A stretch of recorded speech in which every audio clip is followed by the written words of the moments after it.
देखिए अभी तक जो बातचीत अभी तक हुई है, अभी आरएलडी के जो अनिल कुमार जी शपथ लेने के लिए गए हैं, उन्होंने भी संख्या पर 4 का ही जिक्र किया है। देखिए साफ तौर से आरएलडी के प्रदेश अध्यक्ष भी आ गए हैं, वो भी अंदर जा रहे हैं। तो शायद बाकी कुर्सियों का जिक्र जो है जो या तो चीफ सेक्रेटरी के लिए होगा या प्रोटोकॉल में जो तमाम दूसरे लोग हैं उनके लिए हो सकती है। तो ऐसे में जो अभी तक खबरें हैं वो 4 के ही शपथ लेने की फिलहाल है। राजभवन ने ऑफिशियली एक लिंक भी जारी कर दिया है जिससे लोग जो है देख सकेंगे साफ तौर से जो है कि कौन कौन लोग शपथ ले रहे हैं। देखिए कुछ और मेहमान जो राजभवन की तरफ जा रहे हैं उनसे भी बात कर लेते हैं। सर क्या नाम है आपका, कहाँ से सर? मैं प्रभात तोमर, राष्ट्रीय लोकदल का सहारनपुर मंडल अध्यक्ष। तो आपके यहाँ से कौन शपथ ले रहे हैं? हमारे यहाँ से अनिल कुमार जी शपथ ले रहे हैं। क्या कुछ पोर्टफोलियो वगैरह पता चल पाया अभी की? नहीं अभी कोई नहीं, जो भी माननीय मुख्यमंत्री जी इसको देंगे। तो आपके खाते से एक ही व्यक्ति? हाँ फिलहाल एक ही व्यक्ति है। टोटल कितने लोग हैं, क्या खबर है अभी? भाई ये तो माननीय मुख्यमंत्री जी इतने को शपथ दिलवाऊंगे। आरएलडी के देखिए प्रतिनिधि जा रहे हैं, देखिए भारतीय जनता पार्टी के भी प्रतिनिधि आगे आइए, इधर देख लेते हैं कि इधर से भी क्या अपडेट्स लगातार मिल पा रही हैं। तो ऐसे में लगातार मेहमानों का आने का सिलसिला जारी है। साथ ही देखिए डिप्टी सीएम भी आ गए हैं, डिप्टी सीएम ब्रजेश पाठक भी आ गए हैं, आइए उनको सुन लेते हैं। सभी अपने माननीय मंत्रीगण जो शपथ लेने वाले हैं उनको मैं बहुत बहुत बधाइयां देता हूं और आभार प्रकट करता हूं अपने केंद्रीय नेतृत्व के लिए। बिल्कुल, तो ये डिप्टी सीएम ब्रजेश पाठक को आपने देखा तस्वीरों में। लगातार जो मंत्री हैं उनके आने का सिलसिला जारी है। भारतीय जनता पार्टी के प्रदेश के अध्यक्ष भूपेंद्र चौधरी, डिप्टी सीएम ब्रजेश पाठक, बलदेव औलख एक ही गाड़ी में है। महामंत्री संगठन धर्मपाल को आप तस्वीरों में देख सकते हैं, राजभवन पहुंच रहे हैं। ये तस्वीरें हैं महामंत्री संगठन धर्मपाल की। जी का आभार व्यक्त करूँगा, प्रधानमंत्री जी का करूँगा, और जो भी जिम्मेदारी मुझे मिलेगी उस जिम्मेदारी को ईमानदारी निष्ठा से निर्वहन करने का काम करूँगा। चलिए चलते हैं, हमारे सहयोगी अमित शुक्ला भी हमारे साथ राजभवन से बाहर है, वहां इस वक्त जबरदस्त तरीके से हलचल है। लेकिन उससे पहले रुक कर लेते हैं, हमारे सहयोगी उमेश हमारे साथ जुड़े हुए हैं। जी उमेश। जी हाँ, देखिए योगी मंत्रिमंडल का आज विस्तार हो रहा है और जबरदस्त गहमागहमी इस वक्त देखी जा रही है। और पश्चिमी उत्तर प्रदेश से लेकर पूर्वी उत्तर प्रदेश तक लगातार हर समीकरण साधने की कोशिश की जा रही है, पूरब और पश्चिम दोनों को साधने की कोशिश की जा रही है। और मिशन 80 के टारगेट को अचीव करने के लिए भारतीय जनता पार्टी और एनडीए गठबंधन लगातार प्रयासरत है और उसी दिशा में ये कदम बढ़ रहे हैं। हमारे साथ राष्ट्रीय लोकदल के राष्ट्रीय सचिव प्रतीक जी मौजूद। प्रतीक जी, क्या कहेंगे, आज योगी मंत्रिमंडल का विस्तार हो रहा है, पश्चिमी प्रदेश के मुजफ्फरनगर के पुरकाजी के विधायक, आरएलडी के विधायक भी पहुंच गए हैं राजभवन। आप क्या कहना चाहेंगे, ये कितना बड़ा निर्णय है? और मिशन 80 के टारगेट को अचीव करने के लिए जिस तरह से एनडीए गठबंधन लगातार प्रयासरत है, तो कितना मील का पत्थर साबित होने वाला है इस डिसीजन से? देखिए, राष्ट्रीय लोकदल चौधरी चरण सिंह जी की पार्टी है, इनके आदेश पर चलने वाली पार्टी है। आज हम बेहद खुश हैं कि जो सपने हमें चौधरी साहब ने दिखाए थे वही सपने साकार होते हुए हमारे चौधरी साहब के थ्रू दिख रहे हैं। जो ये डिसीजन है ये एससी समाज के लिए बहुत बड़ी बात है और इस डिसीजन का पूरी राष्ट्रीय लोकदल पूरे दिल से समर्थन देती है और बेहद खुशी होते हैं। हम ये कहना चाहेंगे ये हमारे चौधरी साहब का इतना बढ़िया डिसीजन है और हम सब कार्यकर्ता ही हैं, हम सब कार्यकर्ता इस जो अपने चौधरी साहब के इस डिसीजन का समर्थन करते हैं। और आप क्या कहेंगे, जिस तरह से पश्चिमी उत्तर प्रदेश को साधने की पूरी प्लानिंग हो गई है, स्ट्रेटेजिकल प्लानिंग हुई है और जिस तरह से लगातार पूरब और पश्चिम दोनों को साधा जा रहा है। ओपी राजभर जी भी पहुंच गए हैं, दारा सिंह चौहान भी पहुंच गए हैं, अनिल कुमार जी भी पहुंच गए हैं, सुनील शर्मा जी भी पहुंचने वाले हैं। तो आप क्या कहेंगे कि आपकी बार जो एनडीए का नारा है 400 पार का, उस 400 पार को अचीव करने के लिए मिशन 80 को फतेह करना बेहद जरूरी है और मिशन 80 को फतेह करने के लिए ये जो मंत्रिमंडल विस्तार हो रहा है, ये राजनीतिक समीकरण सधेंगे इसके और मिशन 80 का जो टारगेट है वो अचीव होगा? देखिए, मिशन 80 तो टारगेट पूरा होगा ही होगा, ये तो एक छोटा सा हिस्सा है। आप बात करो 400 पार की, इस बार 80 तो हम कर ही लेंगे, हमारे चौधरी साहब कर ही लेंगे, मगर जो हमारी आंखें हैं वो 400 पार की है। वो जैसे कहते हैं ना, जय श्री राम, तो यहाँ पे जय श्री राम का नारा लग चुका है और किसान एकता सब चौधरी साहब के साथ है। आम आदमी, एससी समाज सब चौधरी साहब के साथ कंधा मिला के खड़ा है। इस बार 80 की बात ना करिए, आप बात करिए 400 पार की। इस बार एनडीए 400 पार करेगा और इंडिया, मैं नहीं मानता एक सीट भी आ जाए, ऐसा भी हो सकता है राहुल घर बैठ जाए जाके। अच्छा, हाँ। तो आपको लगता है कि इस बार जो नारा लग रहा है, जिसे कहते हैं ना कि मोदी जी का परिवार की बात कही जा रही है और सभी लोग अपने अपने एक्स पर मोदी का परिवार लिख रहे हैं और गठबंधन बिल्कुल जिस तरह बिल्कुल से, और आज कैबिनेट एक्सपेंशन है, 2024 का चुनाव भी नजदीक है। ऐसे में जिन नए चेहरों को शामिल किया जा रहा है, कहा जा रहा है एक बड़ा संदेश भी उसके माध्यम से दिया जा रहा है। सीधे रुख करते हैं, हमारे सहयोगी अमित शुक्ला भी हमारे साथ जुड़ रहे हैं। जी अमित।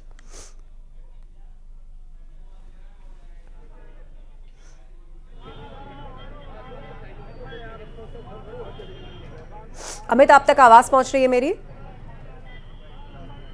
जी आस्था, जी बिल्कुल। अमित हमारे साथ हैं और उनके साथ मेनका भी है हमारी सहयोगी। और आज खास तौर पर हमारे दोनों ही सहयोगी जिन्होंने उत्तर प्रदेश के वरिष्ठ नेताओं, डिप्टी सीएम और मंत्रियों से बातचीत भी की है और आज ही कैबिनेट का ये विस्तार 24 के द्वारा। अमित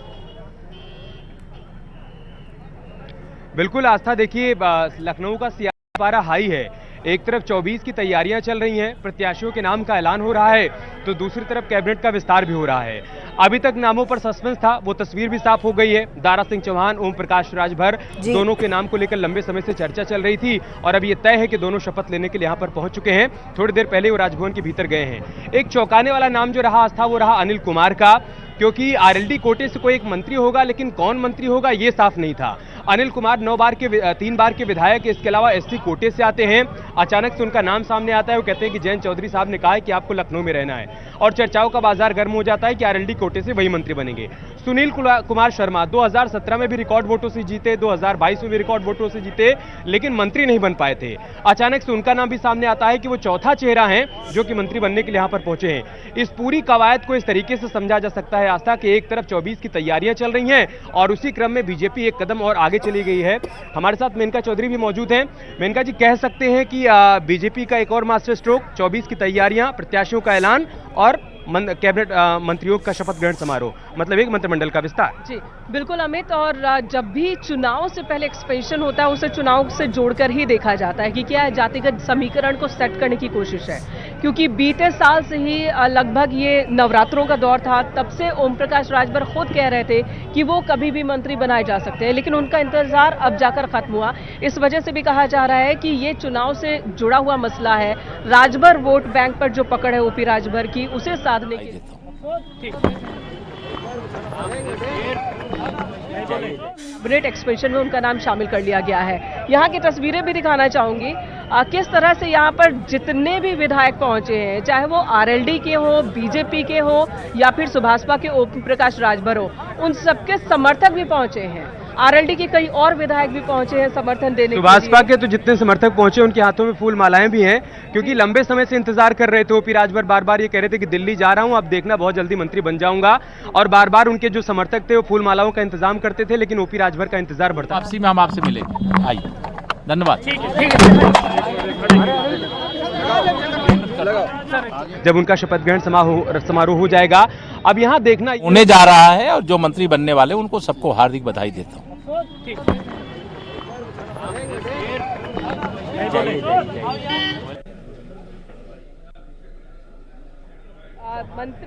मंत्रियों को विभाग कौन सा मिलेगा, अब ये बड़ा सवाल हो जाता है। और कहा यह भी जा रहा है कि जो लंबा समय लगा कैबिनेट एक्सपेंशन को लेकर फैसले में, उसमें शायद ये भी एक वजह रही कि विभागों पर भी चर्चा हो रही हो, कि ऐसा ना हो कि ये लगे कि हमने सिर्फ कैबिनेट में शामिल कर लिया। करने के लिए कुछ ऐसे विभाग भी मिले जो वाकई जिम्मेदारी वाले विभाग हो, महत्वपूर्ण विभाग हो। पिछली बार ओम प्रकाश राजभर के पास पिछड़ा वर्ग विभाग था और वो उसी के हक की आवाज भी बुलंद करते रहे, तो क्या मेनका क्या ये उम्मीद कर रहे हैं कि इस बार भी उनके खाते में वही जाएगा? ये कोशिश ओम प्रकाश राजभर की जरूर रही होगी और हो रही होगी, लेकिन जिस तरह से इस बार आखिर में आकर ओम प्रकाश राजभर ने अपने खुद को मंत्री बनाए जाने को लेकर कहा कि ये तो मैं भी नहीं जानता।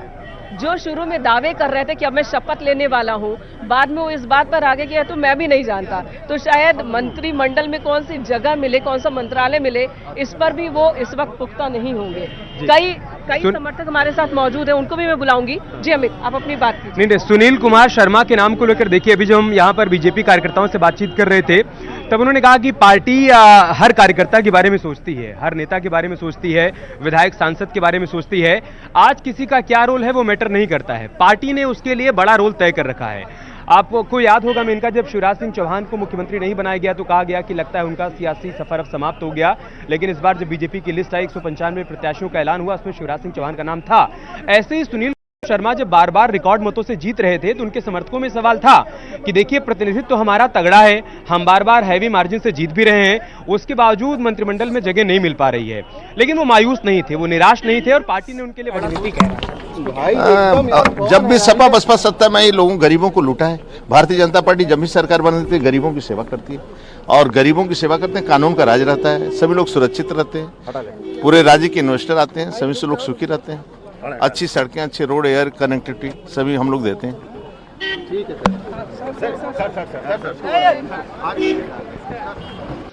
आवाज देखिए ठीक आ रही है। और ये सीधी बसपा सत्ता में आई, उसने सिर्फ लूट खसोट किया, भ्रष्टाचार को बढ़ावा दिया।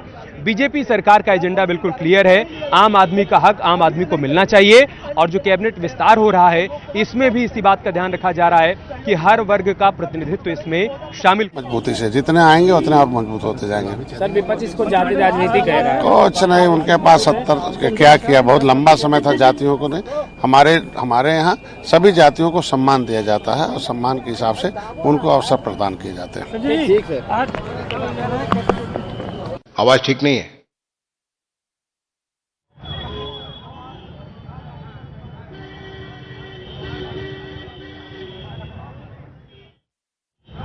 और तस्वीरें भी सामने आ रही हैं, धीरे धीरे वहां पर पहुंचने का सिलसिला शुरू हो चुका है नेताओं का। वो चेहरे भी वहां पर पहुंच रहे हैं जो कि आज मंत्री पद की शपथ लेने वाले हैं। राजभवन के भीतर की तस्वीर भी सामने आ गई है, मंच पर वो कुर्सियां भी लगी हुई हैं। उठने लगे हैं कि मंच पर 6 कुर्सियां क्यों? सीएम योगी आदित्यनाथ और राज्यपाल आनंदीबेन पटेल के अलावा 6 कुर्सी है, तो ऐसा क्यों है? हालांकि 4 मंत्री ही बनाए जाने हैं। अभी तक जो बातें सामने आई हैं वो 4 मंत्रियों के ही शपथ ग्रहण की बात है। सेक्रेटरी शायद हो सकते हैं जी, प्रोटोकॉल के अधिकारी हो सकते हैं जी। तो देखिए ये तस्वीरें सामने आ गई राजभवन के भीतर की। मंच पर जो कुर्सियां लगाई गई वो भी आप देख पा रहे हैं।